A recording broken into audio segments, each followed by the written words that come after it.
Welcome, IT changemakers, to the Dex Show with Tim Flower and Tom McGraw.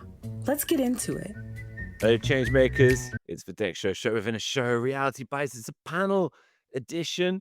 It's been so long since we brought everyone together. It's well before the summer, I think, Tim. Yeah. We've got almost everyone here, man. We've got Sean. We've got Tim, of course. We've got Dina. We've got Megan. Ariana couldn't make it, but otherwise, an almost full house, Tim. It's good to see everyone again. Yeah, it really is. Yeah, it's been a cool summer, a little bit quiet in some fronts, but yeah, it's good to see everybody. And you will notice if you're listening to this show, right? But this is we've been doing a series to basically celebrate the launch of AI Drive, because it is a phenomenal new next thing unveiling with a series of shows from I hopefully a very refreshingly distinct perspectives that tackle the kind of topic of AI transformation. Hopefully people enjoyed last week's episode with Charlene. That was a lot of fun. And we thought today, since we have almost everybody together again, we would take a slightly different tack. And rather than delve into AI decks and all the nitty gritty, which we covered quite extensively for interviews with the likes of Matt Rose and Charlie Nee, etc., we thought we would just bring the team together and ask, how is AI, say in the last 12 months, how is it changing your life? How is it changing your work life? Because look, speaking for myself, Tim, there has been an impact. There's been an impact professionally, Yeah. and personally. And I posted about this on LinkedIn yesterday, but I had this eerie experience now 2 days ago, where I was on my talking to my health insurer, and I was on the customer helpline, right? And I was just asking a couple of questions, and I suddenly froze, and I suddenly thought, I'm not sure if I'm talking to an AI or not. I'm not positive. And I was just so That's a concern. I didn't think you were going to say that. I thought you were going to say, I'm not sure I'm asking all the right questions. Let me go do some more research. I didn't realize you were. Oh, no, it's the opposite. The thing is, the person on the other end of the line had like quite an authentic sounding, or the person with AI had quite an authentic sounding Scottish accent, quite a strong Scottish accent, Yeah. which kind of put me off. Do you know what I mean? It sounds credible. And then I was suddenly like, there was a little too much pause between everything that was said. And everything that was said was a little too flat, a little too predictable. And I was suddenly like, wow, are they camouflaging the AI with like a strong regional accent? I won't be able to come up with them, but I've heard people creating questions to test AI to see if it's an actual human or not. There's some things that it won't be able to answer, or Well, I posted about him because I only thought of it afterwards, which was like, what could have been, how could I have, because it's rude to be like, you AI. who's the president of the United States?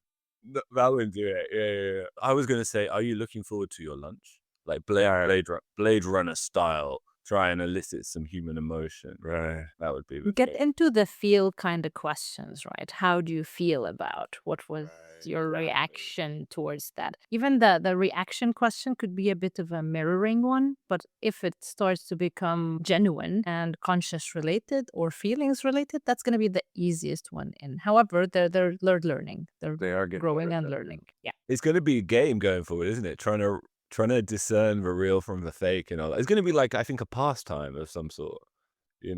Maybe like a game shows where people have to like, they're confronted with, real. Which is, will the real human please stand up? Oh, if we just come up with a killer 21st century 2025 game show idea, everyone. Just a few minutes into Reality Bytes, we're already knocking out the park here, everyone.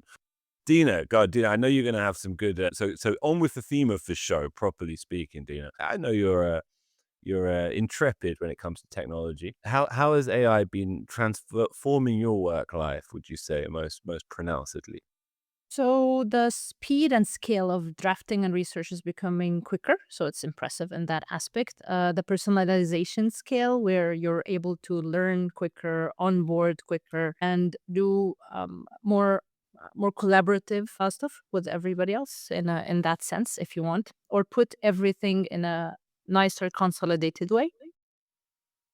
That's where it's been the balance between both, how I'm using it at work and how I'm using it on the personal level. It's just a mix of both. However, I go into those kind of conversational aspects, whether you're like you mentioned on LinkedIn or other platforms. There are ones now where you can mimic or prepare for a conversation that you're going to have with a specific persona or on a specific topic, and you can tackle yourself with.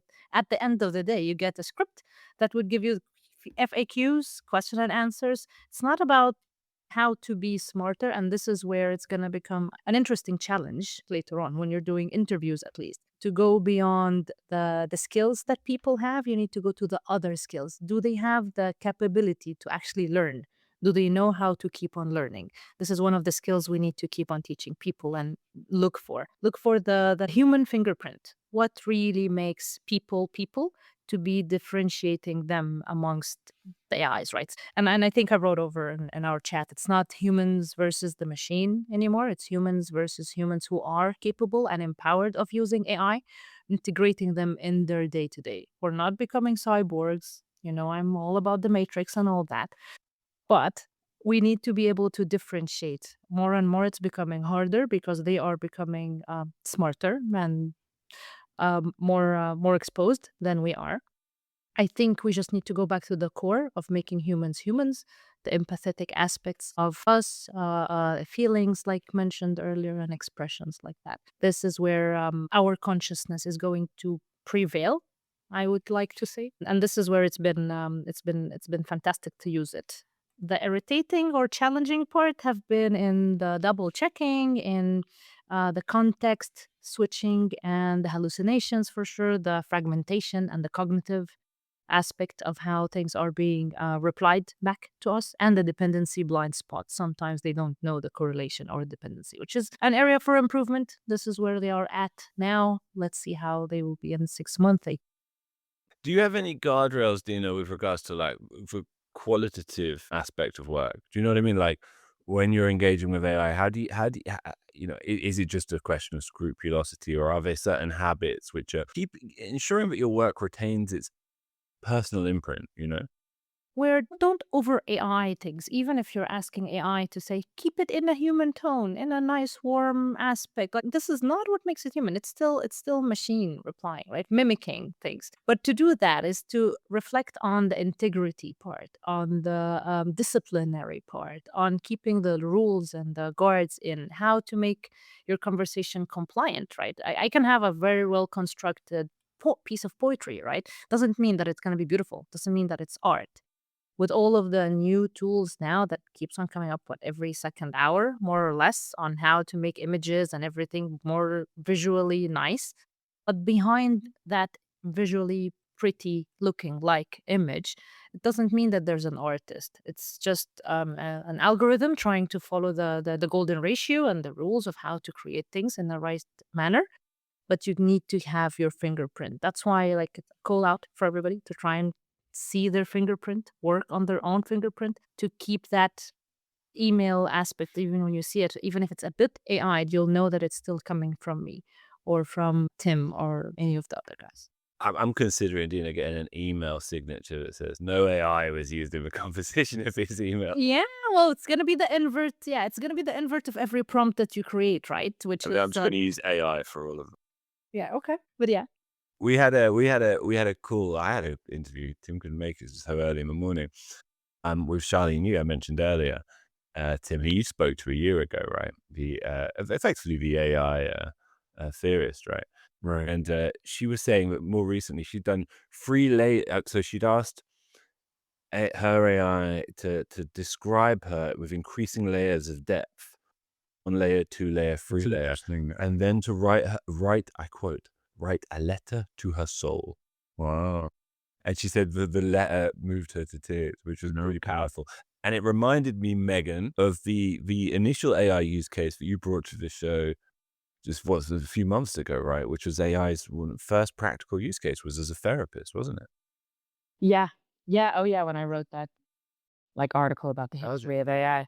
Yeah. It was it was one of the first. So calling that model AI was probably overstating it. But Stretch. yeah. Yeah. But I think I can't remember when that was. Sometime in the mid 20th century, they created a chatbot that could have therapeutic conversations. Basically, it was very simple. It still exists somewhere online, just by like asking you, and why do you feel that way? Like just kind of spitting your statements back to you as a question or a follow on. But people really believed it and used it. And yeah, we know now people are using ChatGPT as their therapist, and it's causing all kinds of problems. And it's definitely not a strong use case for ChatGPT, but it's being done. What are your favorite AI use cases personally? How has it most changed your I habits of work or life?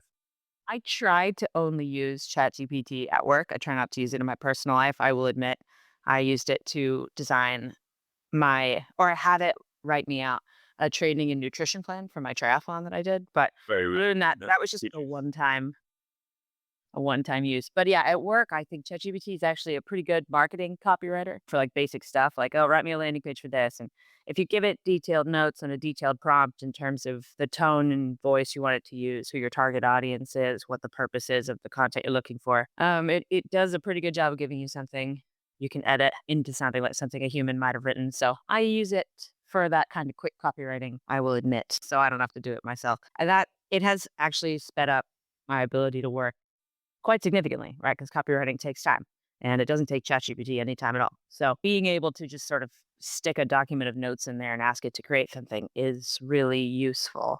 But I am more of an AI skeptic probably than a lot of the other people on the call. So I try not to use it over much. Overmuch, lovely word, Megan. I don't hear it enough. Yeah, interesting. So yeah, you're kind of keeping that distance with your personal life, kind of purposely, intentionally, right?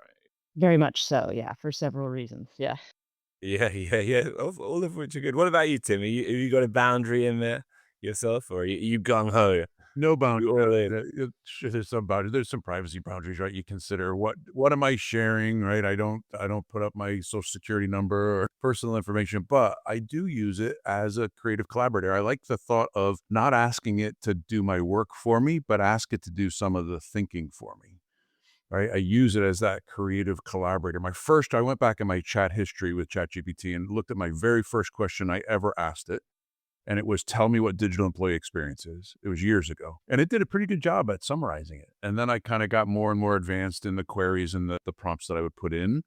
But I kind of broke it down into a couple of different places. I use it in my creative writing, much like Megan does. I use it to help me break that writer's block.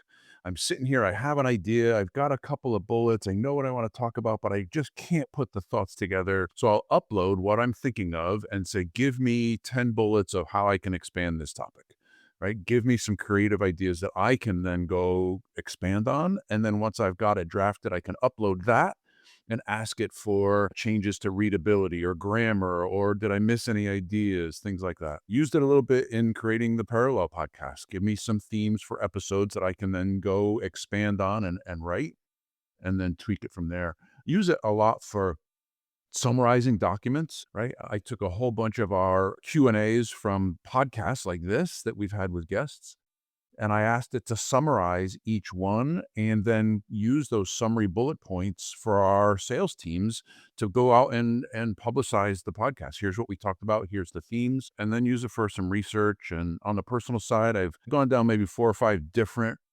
rabbit holes on business side hustles.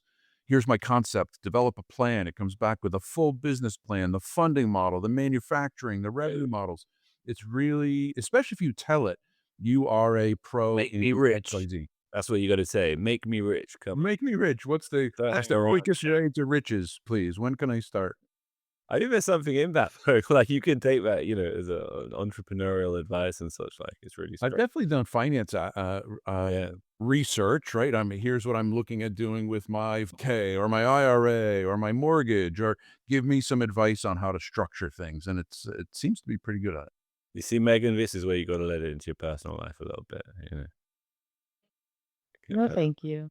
There you go. She was the only person not handing her whole, I think I her told whole you this- soul over to the Matrix. All right, you'll be laughing. You'll be laughing. I told you a while back the strangest interaction I had with it was when I asked it what some future roles of AI employees might be. How is AI going to impact new jobs?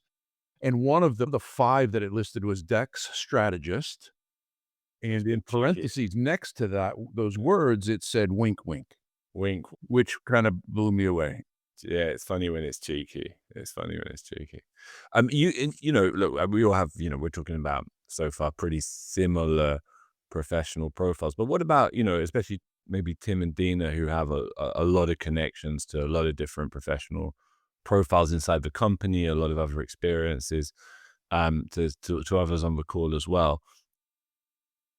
Has any colleagues maybe in product development, specifically maybe in the development of some of these kind of AI centric new products such as AI Drive or upcoming Spark or such like, where you've been really struck by descriptions of colleagues of how they're using it using AI more generally in innovative fashions? Timber's like, no way, I'm getting out of here. No, I don't have anything. See, dropped. Not really. Okay, it's on you, Dina. All right. So innovative way of using AI, it's beyond the product and businesses. People are more elevating their day-to-day tasks from becoming doers to becoming orchestrators to becoming more on a strategic level to correlate and find the bits and pieces and the time consuming tasks of doing research or looking for better solutions, how to's, etc. And like Tim mentioned earlier, asking it to think with me, give me ideas, inspire me, remove that blocker from here and there. This is where the evolution of the jobs, let's say, is becoming. So you'll have more and more into that aspect, becoming more AI empowered in your day to day of work. Let's just keep it on the work aspect, but you need to be improving also the prompt literacy of some people so they can be more empowered, right, and have more instructions, chain out of thought, role playing, such things, which now are becoming easier. You just do it. You don't have to get to schedule a meeting with another person from that other department to get their thoughts on A, B, and C. You can AI your way into it initially and then drill down later on a maybe deeper level of a conversation with someone else who is more of a subject matter expert on that topic. So that's one of those. That's one of those use cases that we get to see from that perspective. Very cool. Sean, Cohen, on the spectrum of AI intimacy, where are you? Where are you? I imagine you're a bit like Megan. You're keeping your boundaries there. A little bit, maybe between Megan and Tim. I definitely think it's helpful in the content creation and building out an outline for certain things, both with work and outside of work. Yeah, when it comes to creative writing or communication or building a presentation, I don't know. I think a lot of my communication with colleagues is always going to be from me because they know who I am and we have a history and there's other dynamics that it just works better. But yeah, for certain copy, obviously what you see on a, organization or a company website is probably going to always be mostly written but depending on if you have a meeting with 10 people in a room and they sort of know you and there's one person you're trying to convince, say, for a sale, I think that's mostly got to come from the individual, from the person. I don't know if that's the way to answer your question, but I am outside of work creatively. I am absolutely terrified by it. I don't think if you're going to start replacing novels and movies and art, then what's the point? So hopefully we never get to that stage, but I'll leave it there. We get a pitch in, Tim. Yeah, so I was at a partner event the other day in New York City, and there was other vendor there presenting. It's outside of our space, but it was an intriguing use case for AI. They were a physical security monitoring company. So picture video cameras, security cameras in the back of a warehouse outside that look for intruders or things like that. At 2 a.m., there's nobody there. You could have 100 monitors that you have to watch. And what their AI did was look at video and interpret what it was seeing. So, for instance, they showed an example of somebody throwing away some trash in a dumpster, and the dumpster starts on fire. Now, there's nobody there to see that activity, but it recognized fire and was able to dispatch authorities and put the fire out without any human interaction. They were able to differentiate people loitering versus people loitering with a crowbar getting ready to break into the building. It was a really intriguing use case for AI to help where almost in the context of what we do, analyzing so much data quicker and more effectively than any individual human ever could. It was pretty cool. Excellent. Excellent. All fascinating and strange times we're living through, everybody. Strange times, strange times. And I didn't even have to share my own strange experiences with this technology. Well, now's the time. Not in any depth. But I'm beyond the Tim level. I'm closer to Charlene with her letter to my soul. All right. I'm there. But listen, we are releasing this. It is, if I'm not mistaken, from the day I have planned to release this episode is the 29th of September, which is the day before Experience London. Now, if you're a regular listener to the show and you think, oh my goodness, I didn't realize Experience London was coming up so quickly, don't despair. It's still time, I think, to get one of the final tickets and to hopefully clear things with your boss and get down there. So and we have the director of experience content across Boston and London, Megan, with us to tell us a little bit about London first of all, Megan, and then maybe you can tee up Boston and when that is. Oh my gosh. Yeah, no, definitely would love to. And for anyone who is listening to this, especially I think if you liked this conversation and you're curious about maybe innovative ways in which people are using AI or new potential ways that AI could be influencing your work in Dex. The Boston event is October 14th and 15th this year, 2 full days of content. Another, killer lineup. Please go to the website and see who we've got coming to talk. It's going to be really exciting. And of course, the big thing about experience is you can meet and network with all the other people who are as passionate about rethinking and reshaping AI as you are, IT and AI as you are. So it's an event you shouldn't miss. And if you are in North America, maybe be happy for you to know that Neil deGrasse Tyson is our special guest speaker in Boston this year. So he's not an IT guy, but he is pretty cool. And we're all very excited to hear him talk as well. So don't miss out, please, whether you're in the UK or you're in North America, come join us, nextlink.com/experience to get your ticket. There will be Dex Show Live episodes filmed as ever on the Spotlight stage in both locations. So Tim and I look forward to seeing hopefully some listeners in person. We usually have some nice conversations with listeners there, don't we, Tim? Yep. Yeah, it's always good to chat with people and get that live kind of vibe.